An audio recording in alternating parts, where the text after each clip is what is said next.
So this is another lecture about the global pandemic, and I will discuss the article from the syllabus that draws on metaphors of war and contagion, or that discusses the ways that the global pandemic is made sense of through metaphors of war and contagion. The Ferry article discusses intersectional feminism, and specifically the ways that ideas of health and purity of the body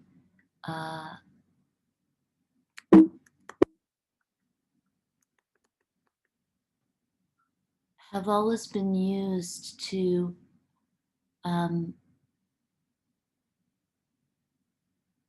abuse and pathologize various people who were not seen to be quote unquote healthy enough. So there are 4 points. Firstly, contagion, autoimmunity. Secondly, war. Thirdly, metaphors of disease. And fourthly, illness and feminism.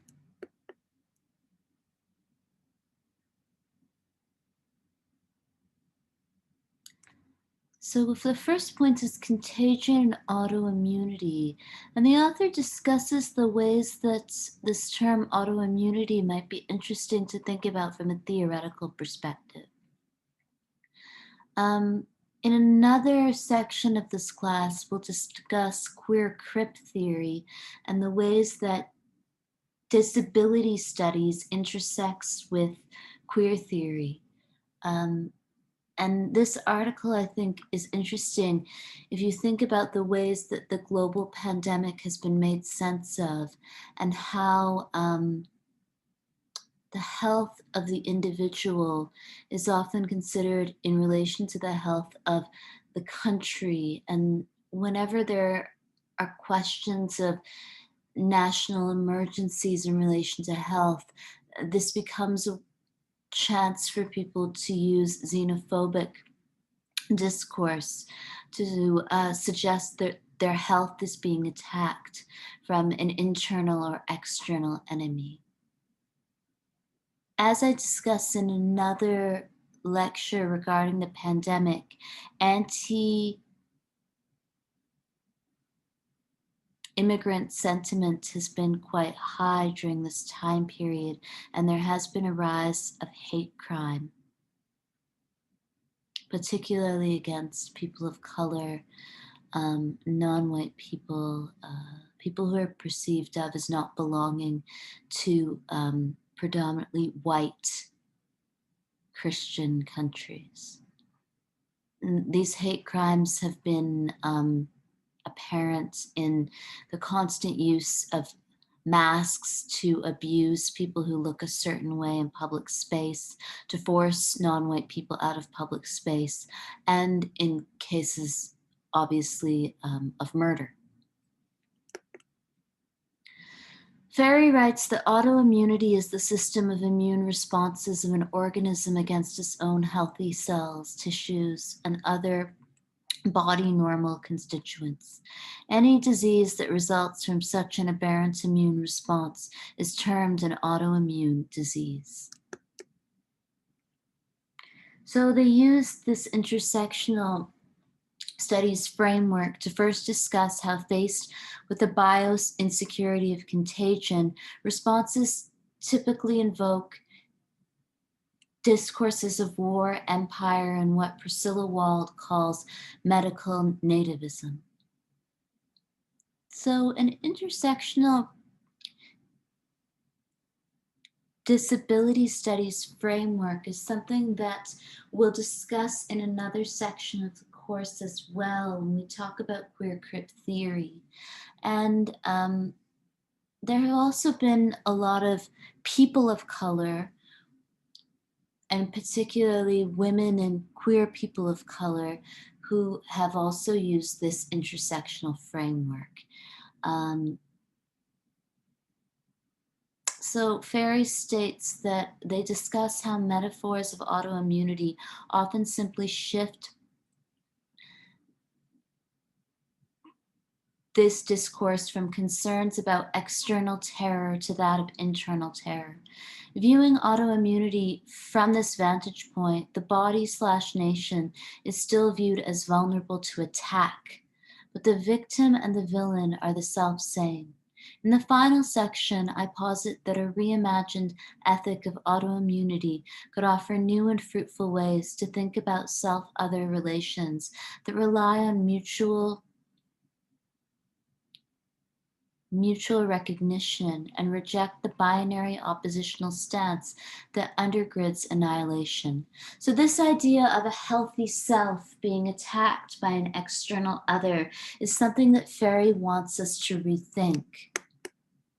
Traditional definitions of autoimmunity, and indeed much of the popular and medical discourse surrounding autoimmunity, rely on many of the same logics behind the war metaphors widely used to frame the outbreak narrative. Here, the body is similarly positioned as a battleground in which the immune system functions as a soldier at war with foreign invaders. The locus of territory simply shifts from external to internal to a quasi-suicidal attack. Thus, in the autoimmune body, the immune system declares war on a part or parts of the body it no longer recognizes and attacks itself as if confronting a foreign, antagonistic, threatening other or enemy. So I would argue within feminist and queer theory, these constant debates about people being attacked by others are really not about binary oppositions between self and other, but about what Judith Butler refers to as intersubjectivity, a sense of otherness that lies within that one is always trying to guard against.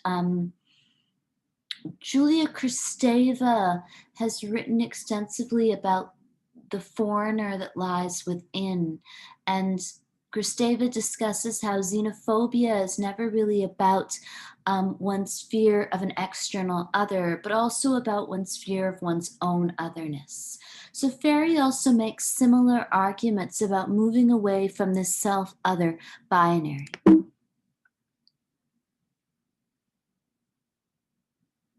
I think this article is interesting because it discusses metaphors of war.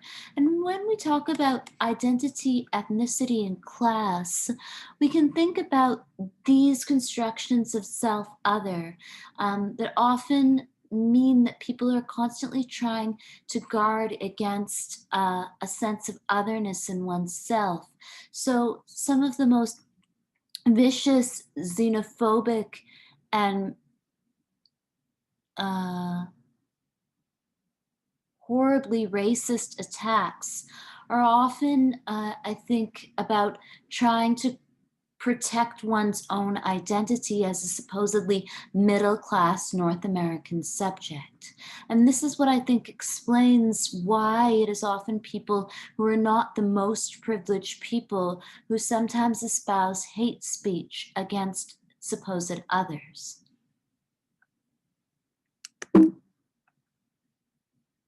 When thinking about the immune system and autoimmunity, in particular, things begin to fall apart, perhaps in productive and constructive ways.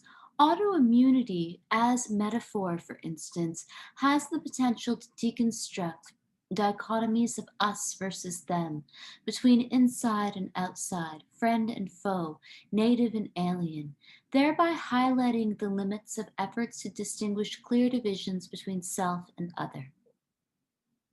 Both Derrida and Donna Haraway have drawn on autoimmunity as a theoretical construct to explore the contradiction between the internalized self, destructive responses nations make in reaction to external threats. So these metaphors of external threats and the closing of national borders during the global pandemic have really been a way of managing a lot of uh, anxieties about the economy and anxieties about dying. Derrida drew on the construct of autoimmunity to underscore the ways that the United States enacted anti democratic forms of censorship and surveillance under the guise of Homeland Security after 9/11. In particular, he showed how security measures aimed at protecting or immunizing the country from future terrorist attacks threatened the very civil liberties they were aiming to protect. In its war against rogue states, in other words, the United States revealed itself to be the actual rogue. In post 9/11 world, the price of freedom, we were asked to believe, was the suspension of freedom. The maintenance of peace, freedom, and liberty become our calls for its own kind of war, wherein the nation, in order to protect the security of its subject, unleashes violence within itself. It kills in order to protect. So, one thing is interesting is this idea of care that constantly comes up within a lot of white feminist theory.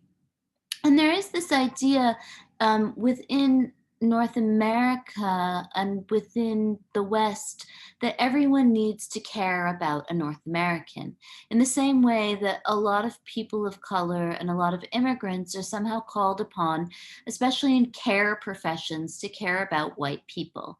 And I think that this should obviously swiftly be met with a sense of justice in regards to labor.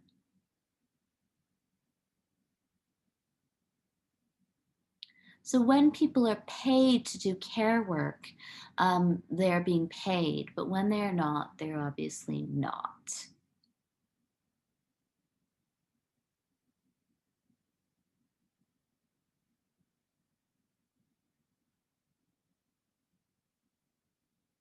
So while a lot of predominantly white secular countries go to war with the idea of otherness, they also call upon people of color to do a lot of unpaid labor.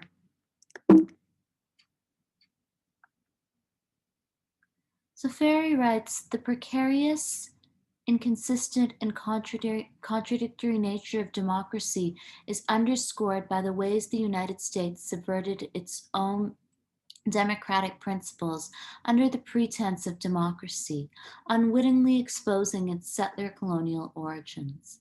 The terror of autoimmunity then turns out to be exchangeability, or the dynamic in which good and evil constantly switch roles, where counterterror is, in other words, perceived as terror, and thus provokes counterterror, and so on.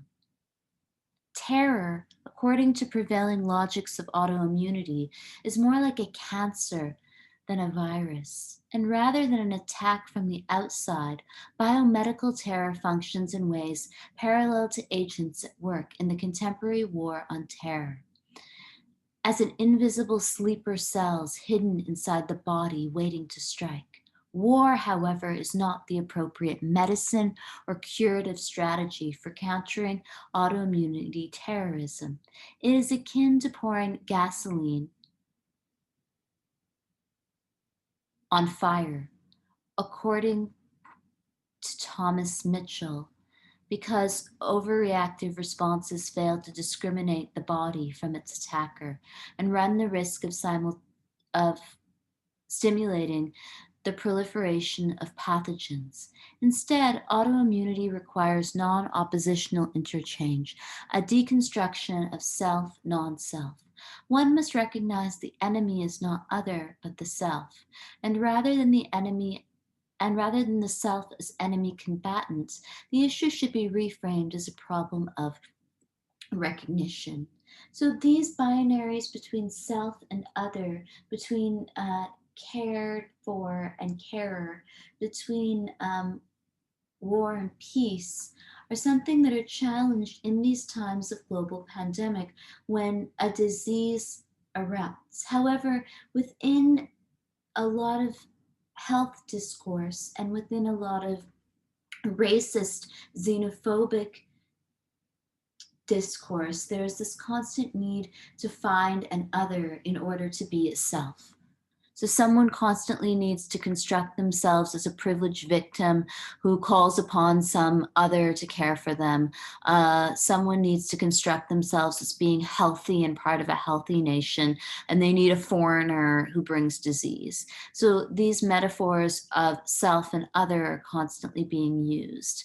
And Ferry is interested in autoimmunity as a metaphor that really breaks down this binary between self and other.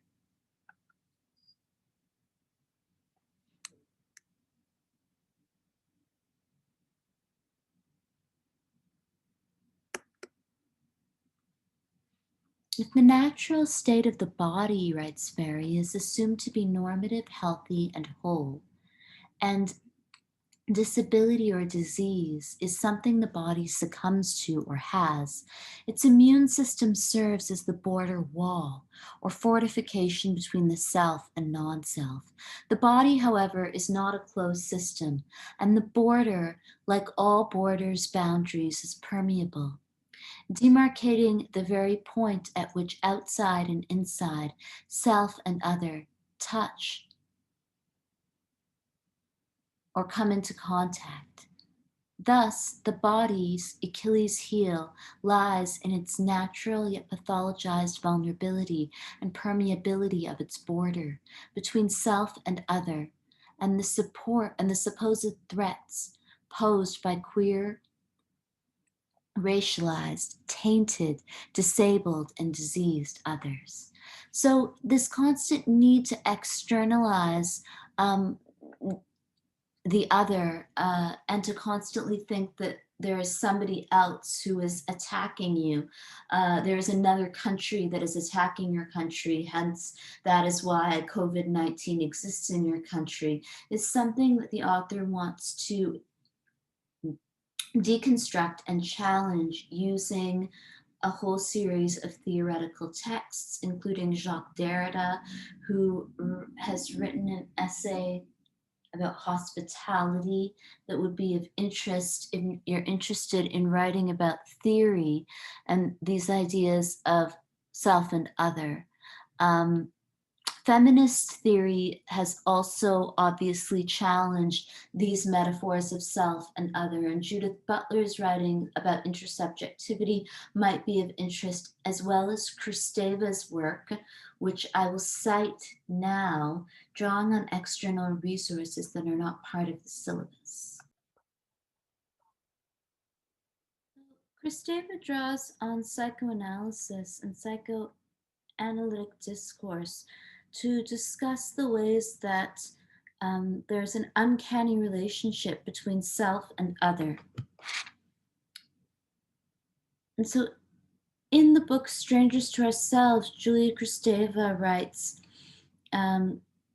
Freud does not speak of foreigners. He teaches us how to detect foreignness in ourselves. This is perhaps the only way not to hound it outside of us. And so, what Kristeva is discussing are the ways in which there's this uncanny self same relationship between those who we see as foreign and our own sense of self. And there have been many commentators who've discussed the relationship between psychoanalysis and psychoanalytic thinking and racism,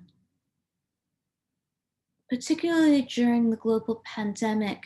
There have been lots of psychological schisms and strange reactions that people have had towards imagined others and otherness, particularly due to this fear of death that could be within us, but must be made external, or is often made external so that one can feel as though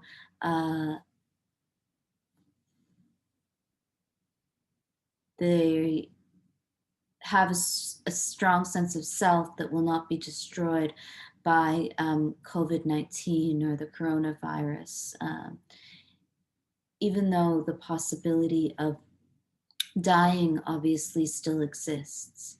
So Kristeva finishes Strangers to Ourselves with a reading of Freud's concept of the uncanny, arguing that the Freudian essay might implicitly create a discursive space for a different concept of sociality, divorced from the violence of xenophobia underlying national affiliations.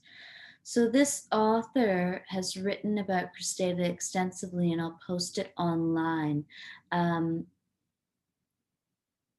Iwa Ziriak uh, writes of Kristeva's work and the ways that Strangers to Ourselves um, really allows us to draw on psychoanalysis to discuss xenophobia and the formation of the modern nation state.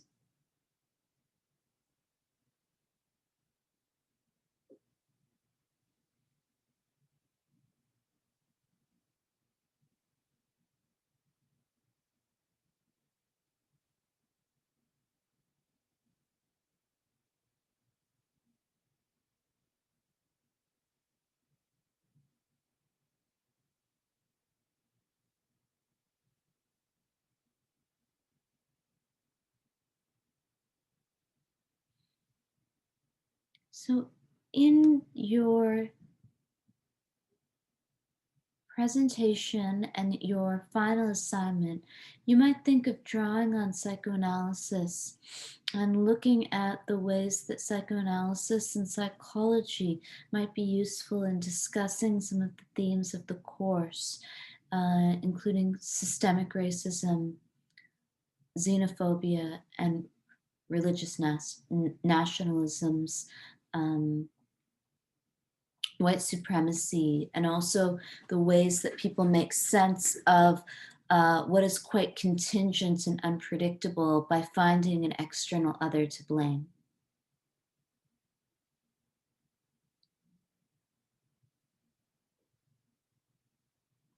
On the basis, writes Zierek, of the explicit parallel between the political feeling of xenophobia and the effect of the uncanny, Kristeva argues that the condition of nonviolent beings with others lies in the renunciation of the imaginary subjective unity and in subsequent acceptance of alterity within oneself.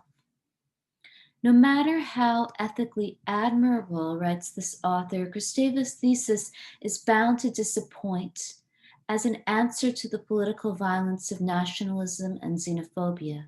The idea of welcoming others to our own uncanny strangeness, writes this author, not only appears individualistic, it also risks psychologizing or aestheticizing the problem of political violence. So, one of the drawbacks of theory in psychoanalysis is that it doesn't take a Marxist or political economy approach to violence, and to all of the hate crimes that have arisen during the global pandemic, and to border security measures. So, theory and psychoanalysis, though, I think are interesting, but I also think that throughout the course, we'll also discuss Marxist theory and the ways that class and class analysis really undercut all of these power relations.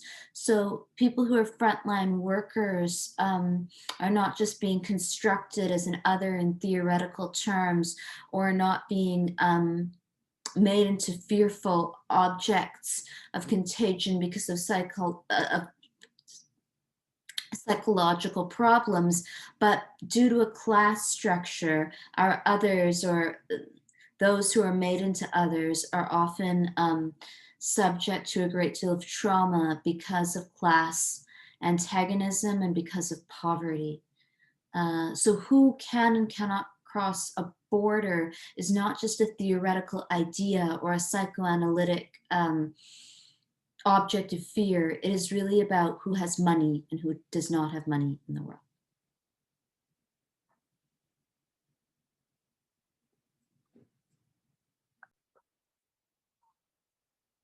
So, I suppose a question that one would consider then is, why does someone need theoretical frameworks outside of Marx and Karl Marx. And I think the point with feminist theory and with psychoanalysis is that people like Ferry and Kristeva often create highly sophisticated theoretical arguments that explain why people commit acts of violence and self-harm that do not have an immediate economic gain.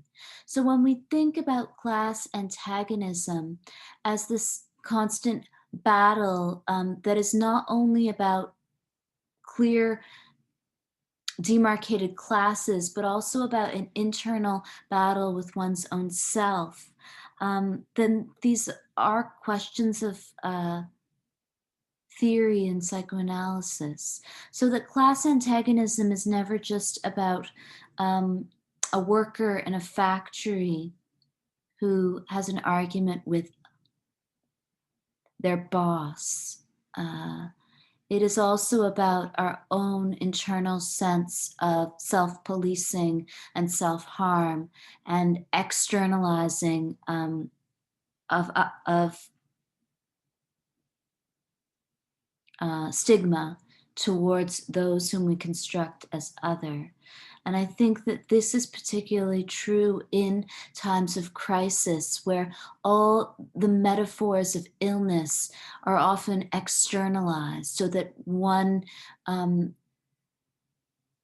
read news articles and online threads where entire countries construct themselves to be healthy and middle class and imagine disease to be something that is foreign and something that is brought from some other nation, and often a poor nation. So Ferry then is really interested in this idea of the border and the way that borders are permeable, and how this permeability of the border causes constant fear.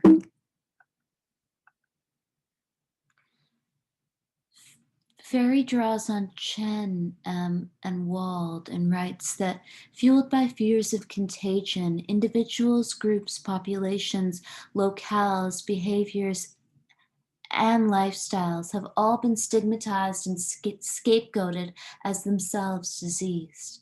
Thus, war metaphors of disease are particularly pernicious because they influence the way we perceive, name, and respond to disease, how we think about those who live with disease, as well as how we treat those groups who are perceived as diseased.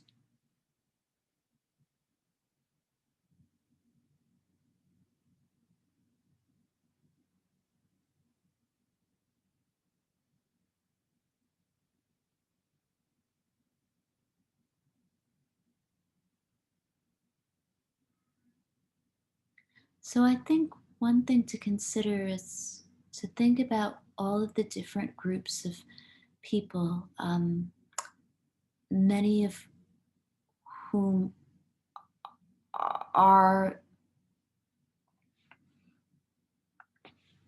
visibly racialized, people of color, also queer people and poor people who have been associated with disease throughout history. This is true of colonialism and anti-Indigenous politics. It's also true of the AIDS crisis.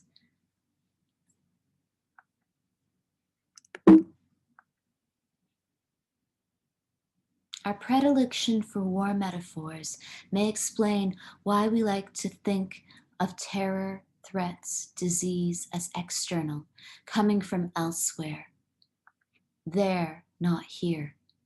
Mel Chen's work, for example, examines how the United States all but turned its back on concerns about peeling lead paint or lead-infused water supply lines, like those in Flint, Michigan, in order to stoke an all-out panic over lead toys from China as a form of biological terror.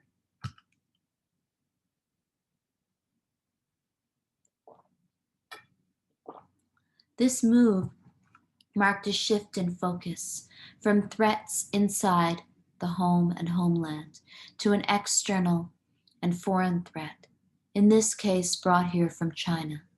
The victim too shifted from urban youth of color and their exposure to lead paint or contaminated water to a panic about middle-class white suburban children being poisoned by their toys.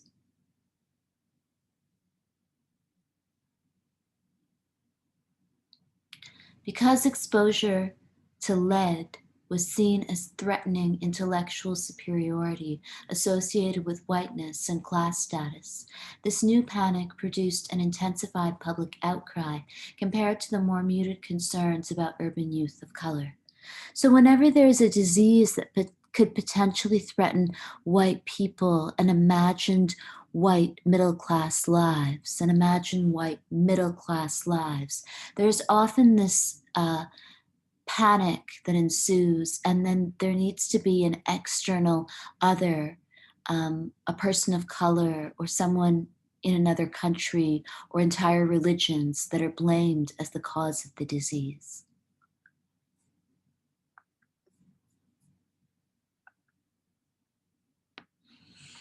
So the crisis in Flint, Michigan is an interesting one to think about now as we think about how entire countries manage disease and convince domestic populations that they are healthy and safe and that they live in healthy and safe countries. I'll play this clip about the Flint, Michigan water crisis. And it's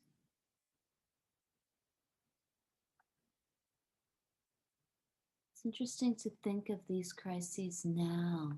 The city of Flint resident. After all of the rhetoric about the pandemic and all of the different metaphors of health and illness, and the idea that North Americans are healthy people and have to worry about external others is obviously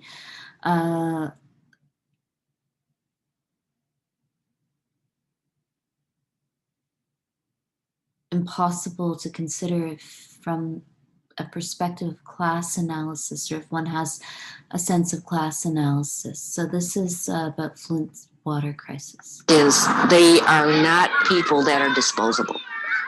We just are not. It's a crime for people to be serviced with water that's classified by the EPA as toxic waste. At Rhonda Kelso's house in Flint, Michigan, I have a filter up under here. this is actually one of the certified ones that filters out Yeah, the it lead. filters out the lead. Cold water runs through a new filter, but the 52-year-old stroke survivor says she still won't drink it. I have to depend on others, family members and friends to take me places and help me to go and get bottled water. And this is water that came out the tap. Look at this green at the bottom. It was only a few months ago when she says she collected this it's from her orangey when it unfiltered settles all the way faucet down. Yeah, it came out brown. at a time when state and city officials insisted the water was okay to drink. Yeah, it's orangey when it settles all the way down. For more than a year now, Rhonda and tens of thousands of Flint residents, mostly minorities and many low income, have been without certainty that their drinking water is safe. Most recently, your hers pumpkin back? tested positive for high amounts it's of lead, cracked. a toxic element especially dangerous for children. Go look at the other pumpkin. Do you want the pumpkin back? Rhonda's 12-year-old daughter, Kaylin, is developmentally delayed and has a heart Come on. condition. You gonna bring it back? When you hear lead poisoning or lead problems in the water, what did that mean to you and your family? This raises your anxiety level, and it's really unknown. I feel like I'm numb. How much had she been drinking the water? I mean, it was almost a year before I got my own filter to put in there. So we were drinking the water, so we were exposed, and we were cooking with the water. Going to rain. It's overwhelming, and it's just something that every day you have to deal with. Put it back up there on the banister. Flint's water problems started when the city, under the control of a state-appointed emergency manager, opted out of a long-time agreement to get its water from the city of Detroit. That move meant the city would save upwards of $3 million, but it also meant Flint would no longer source its water from Lake Huron and instead use the local Flint River. 3, 2, 1. At the time, officials celebrated the switch.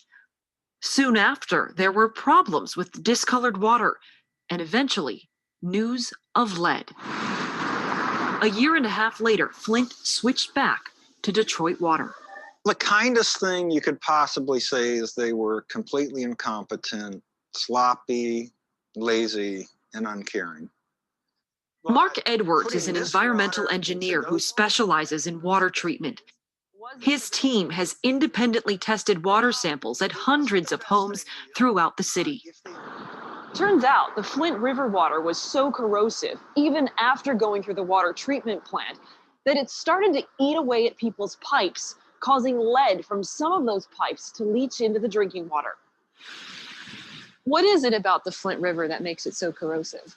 Well, there's high chloride in it, so it's perfectly fine for fish. It's fine to canoe in, but the salt level in the water will tend to eat up pipes, including lead and iron pipes, and that's what happened in Flint. Where are we now? Is the water safe? It's going to be probably another month or two before we can say that it's meeting federal standards. Many Flint residents, like Amber Whitman, worry about future health effects. She has a 7-year-old daughter and another child on the way. When this has been going on and no one has been aware of it for long periods of time, I think it would concern any parent, because most of the damage that is caused from lead is irreversible because it has all your different tips depending on what kind of sink you have. The state is distributing free filters similar to this. It's also providing free water testing to Flint residents and pledged $9 million to help mitigate the crisis. It frustrates me when you see things online and people who don't live in Flint say things like, well, why don't you just move? And I'm like, it's not that easy. Most of us don't have a choice. We financially cannot move. We're stuck here. There's nothing that we can do about it.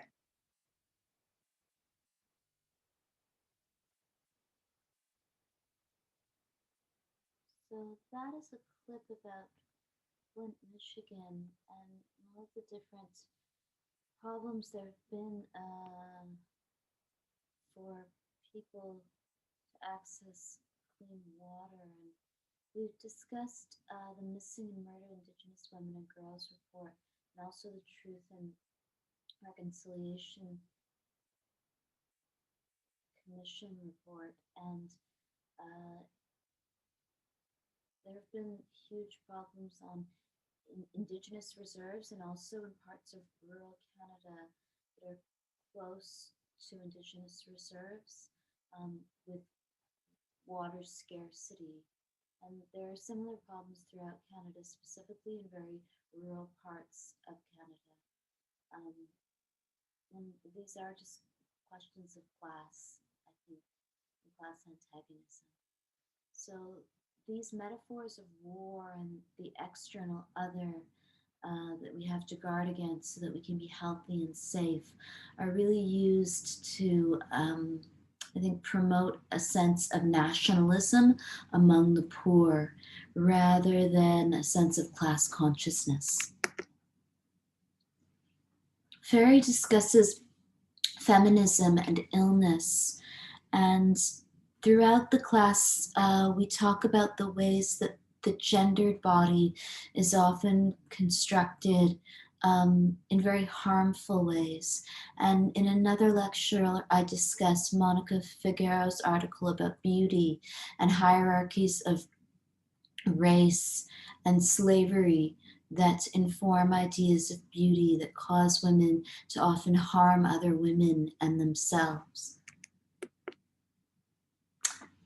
Ferry draws on medical anthropologist Emily Martin, who interviewed scientists after the AIDS crisis and found that most described the immune system in relation to these same kinds of war metaphors. One scientist is quoted as describing the immune system as occupying a harsh and violent world, similar to a war movie or novel. He states, quote, "I mean these lymphocytes see something they don't like, and they arrive at the scene and they inject nasty chemicals onto it. They attack it, leave it obliterated, have their mop-up crew come and chew it all up. It's pretty harsh."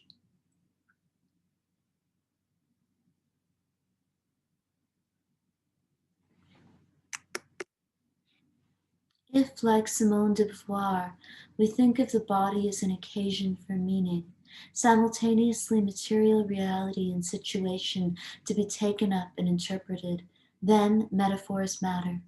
Thinking about autoimmunity as more of a problem of recognition of the ways self, other, and things are mutually dependent and often indistinguishable from one another provides us with a way to think about autoimmunity as an alternative ethic of self-other relations. Autoimmunity also tells us that in the end, war is only good at war. Thinking about the immune system as a war machine highlights the self-destructive underside of war making, but it may have other lessons too. So this idea of self-other is complicated if we think about the human body as being something that is not a pure self that is being attacked by an external other.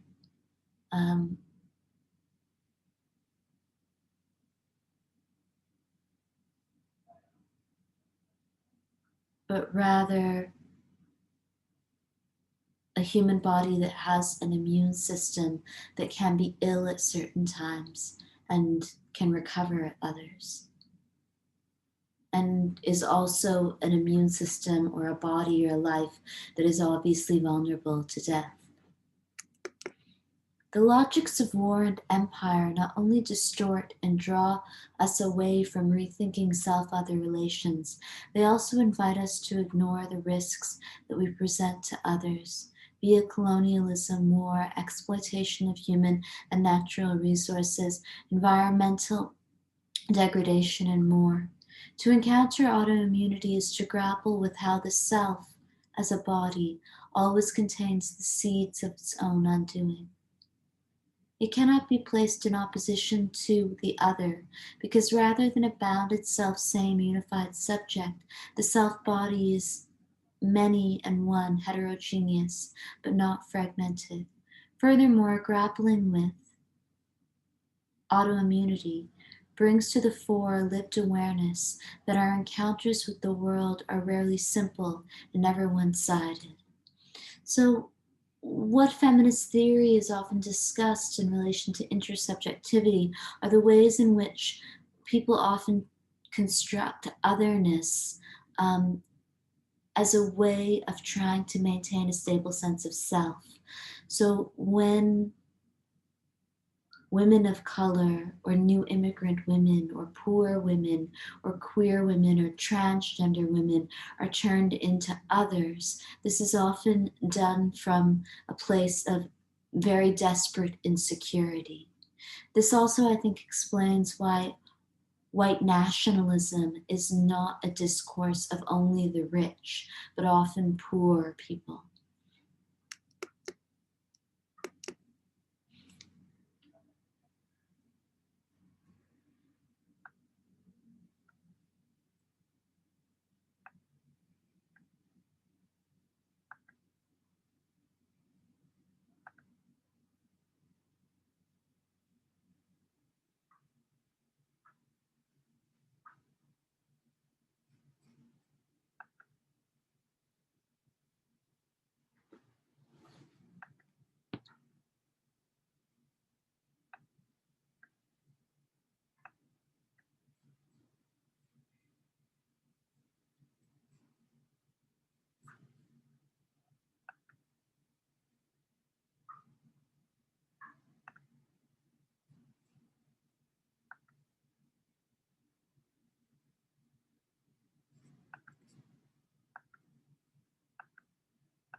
So I hope that you have had time to read the article. The take-home test and the assignments, I think, should draw on the readings. And what I mean is that your work that you do in completing these assignments should draw on the course readings. So the fairy piece is an interesting one, and it is quite theoretically dense, and I hope that you've had time to read it. Now, one thing you might consider then for your final assignment is discussing the global pandemic in a creative way, and in a way that draws on secondary sources. So you're welcome to do a creative assignment like a film or video, or you can create an Instagram account or something creative. You can also write an essay. And I think that these ideas of illness and war, and also this need to externalize disease and to constantly construct these almost Nazi-like metaphors of health that is being threatened by a racialized other will perhaps continue to be with us.